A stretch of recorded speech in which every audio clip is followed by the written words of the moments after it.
Sharda music present.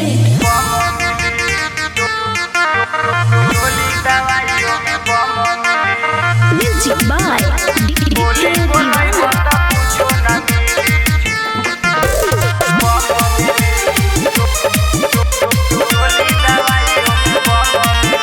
बाजार लेके जाई बोठा लाली की नवाई बेरी बेरी हम ओठ में लगाई। बाजार लेके जाई बोठा लाली की नवाई बेरी बेरी हम ओठ में लगाई।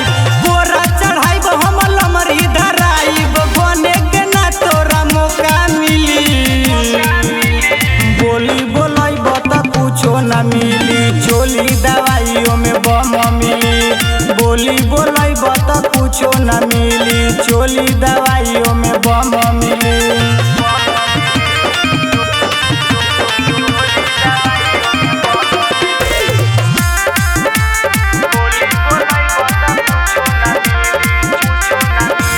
ज्यादा उड़ैबे तो कोनो ना उड़ी तोहरा जैसन कितना लहंगा में घूरी।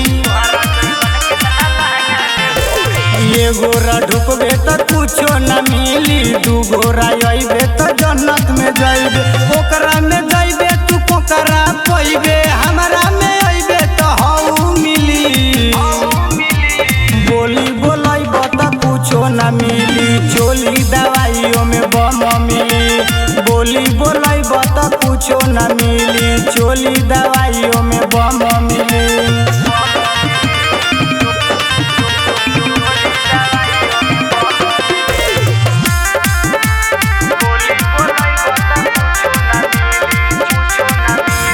जानतानी चोली पर गोली चलाइबे चढ़ के स्टेज पर मार करइबे।